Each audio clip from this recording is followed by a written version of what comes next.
नमस्कार, मैं शिविकांतिका। आप सभी को नवरात्रि की हार्दिक शुभकामनाएं। आज श्री दुर्गा सप्तशती के अंतिम अध्याय 13वें अध्याय का श्रवण करें। सुरथ और वैश्य को देवी का वरदान। ऋषि बोले, राजन, इस प्रकार मैंने तुमसे देवी के अनुपम महात्म्य का वर्णन किया।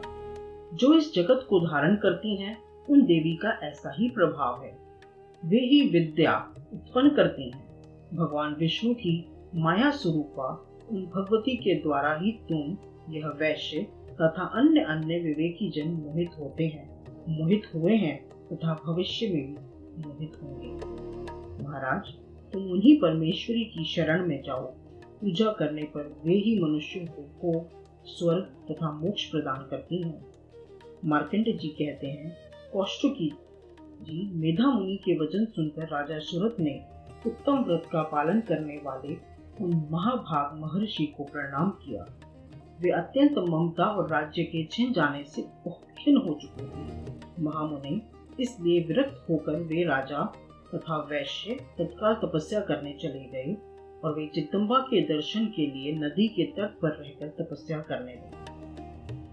वह राजा और वैश्य उत्तम देवी सूक्त का जप करते हुए तपस्या में लग गए। वे दोनों नदी के तट पर देवी की मिट्टी की मूर्ति बनाकर पुष्प, धूप और हवन आदि के द्वारा उनकी आराधना करने लगे। उन्होंने पहले तो आहार को धीरे धीरे कम किया, फिर बिल्कुल निराहार रहकर देवी में मन लगाए एकाग्रता पूर्वक उनका चिंतन आरंभ किया। वे दोनों अपने शरीर के रक्त से प्रोषित बलि देते हुए लगातार 3 वर्षों तक संयम पूर्वक पूजा करते रहे। इस पर प्रसन्न होकर जगत को धारण करने वाली चंडिका देवी ने साक्षात दर्शन देकर कहा। देवी बोली, हे राजन तथा अपने कुल को आनंदित करने वाले वैश्य, तुम लोग जिस वस्तु की कामना रखते हो वह मुझसे मांगो, मैं संतुष्ट हूँ, अतः तुम्हें वह सब कुछ दूंगी।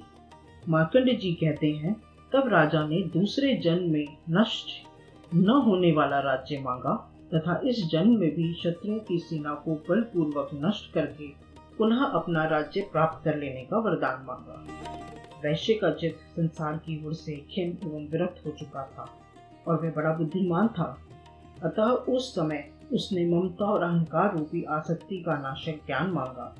देवी बोली, राजन, तुम थोड़े ही दिनों में शत्रुओं को मारकर अपना राज्य प्राप्त कर लोगे। अब वहां तुम्हारा राज्य स्थिर रहेगा।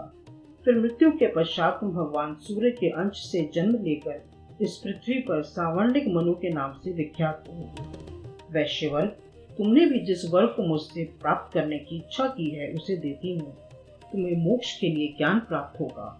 मार्कंडेय जी कहते हैं, इस प्रकार उन दोनों को मनोवांछित वरदान देकर तथा उनके द्वारा भक्ति पूर्वक अपनी स्तुति सुनकर देवी अंबिका तत्काल अंतर्धान हो गई। इस तरह देवी से वरदान पाकर क्षत्रियों में श्रेष्ठ सुरथ सूर्य से जन्म ले सावनी नामक मनु। इति सुरथ और वैश्य को वर प्रदान नामक देवालय।